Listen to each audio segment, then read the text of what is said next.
Hi friends मु अवनी प्रधान मु आपण मानक स्वागत करछि मा जोगमाया अवनी प्रधान यूट्यूब चैनल को। आज आम जानिबा ए टिकिए जिंस जहाक भी आपण वशीकरण करिया पय चाहुछंती तारी मुंड ऊपर ढाली दंतु देखिबे चुटकी रे हबो वशीकरण। तो फ्रेंड्स ए बाबद रे कहबा पूर्व मु आपण मानक एठी कहि रखुछि जदि आपण ए पर्यंत हम चैनल को सब्सक्राइब करनांते ताल तळे थिबा बटन ऊपर क्लिक करी हम चैनल को सब्सक्राइब कर नियंतु एवं तत्संगे संगे जब वीडियो पसंद आता है लाइक करंतु कमेंट करंतु शेयर करंतु आगे हाँ शेयर तो निश्चित करंतु कारण आपनकर गोटे शेयर हुए तो अन्य काहर जीवन में उपकार आनी दो तेणु शेयर करने जमा ही भूलिबेनी। एवं तत्सहित मुझे आपण मानक एठी कहि रखुछि जदि आपण ए मानसिक ठाकुराणी मां जोगमाया को निज गृह रे फैक्ट्री रे व्यवसाय प्रतिष्ठान ने प्रतिष्ठा करने पय चाहुछंती ता सहित मदंग प्रतिष्ठा महालक्ष्मी यंत्र प्रतिष्ठा गृह शुद्धि गृह किरण होम ए सब जदि आम मान पंडित मान द्वारा करने चाहते दि जाइए नंबर में आपण आम सहित जोगाजोग करंतु। ओडिशा समेत भारत अनेक प्रांत में मां जोगमाया प्रतिष्ठा करी अनेक भक्त अनेक चमत्कार फल पाई सारी आपण मध्य मां को करंतु प्रतिष्ठा और देखंतु चमत्कार। एवं ता सहित जदि आपनकर कौन समस्या थाए समस्यार समाधान पाई चाहते दि जाइए नंबर में आपण आम सहित जोगाजोग करि परिबे। तो फ्रेंड्स आसंतु जानिबा एई टिकिए जिंस जहाँ को भी आप वशीकरण करने चाहते ता मुंड उपर ढाली दिंतु देखंतु चुटकी रे हबो वशीकरण। आज्ञा हाँ वशीकरण मंत्र जो थाए चमत्कारिक शक्ति जार उपयोग लोके निजर जीवन समस्या को समाप्त करने करिथांती। प्रेम एवं संबोधरे स्थिरता प्राप्त करने करिथांती।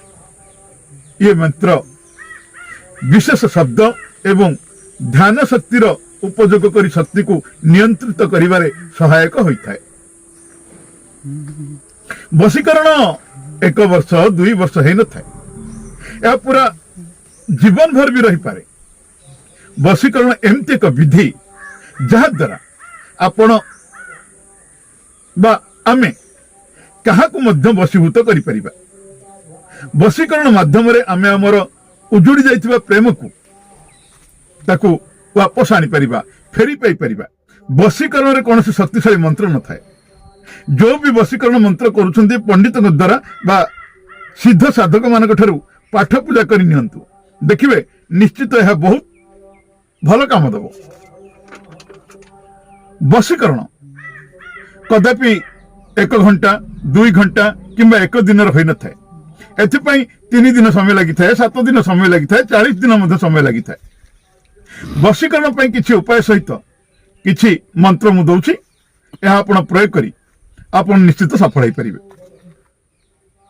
एवं करबा पूर्व मु आपण मन के कहू जदि आपण एई वशीकरण विद्या को प्रयोग करूछंती ताले करिया पूर्व थरे दिया जाइथिबा नंबर रे निश्चित भाव रे जोगाजोग मध्य करंतु। कोन करिवे जलुथिबा चित्तार भस्म माछर तेल रे 7 दिन पर्यंत ताको भिजाई रखंतु। तापर एहाकु सुखाई कौन सी शिशिर ताको पुरे रखंतु।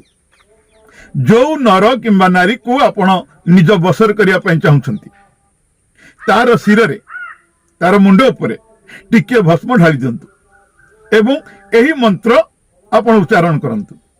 ओम अमुक वश्यम वश्यम वश्यम ओम अमुक वश्यम ओम अमुक वश्यम ओम अमुक वश्यम वश्यम स्वाहा स्वाहा स्वाहा। और थे कह रखुची ओम अमुक वश्यम वश्यम वश्यम ओम अमुक वश्यम ओम अमुक वश्यम ओम अमुक वश्यम स्वाहा स्वाहा स्वाहा। अमुक जगह आप जहाँ वशीकरण करने चाहते तारी नाम को सेठी नेबे। देखिए से स्त्री हूँ कि पुरुष हूँ से स्त्री हूँ कि पुरुष हूँ निश्चित भाव में आपणकर वशीभूत शीघ्र हो आपणकर दास कि दासी भली से कार्य करेंगे। तो फ्रेंड्स यही छोटे भिडियोटी आपको केमती लगिला एवं ये छोटे भिडियोटर प्रयोग निश्चित करंतु आपण सफल हेबे। जदि आपको भिडियोटी भल लगी था लाइक करेंगे कमेंट करेंगे और चैनल को सब्सक्राइब करेंगे। तेज आ गोटे भिड पर्यटन मोर हूँ आपण चिरपरिचित अवनी प्रधान। नमस्कार। माँ जोगमाया आपणकर चलापथ को सीमित करंतु। जय माँ जोगमाया।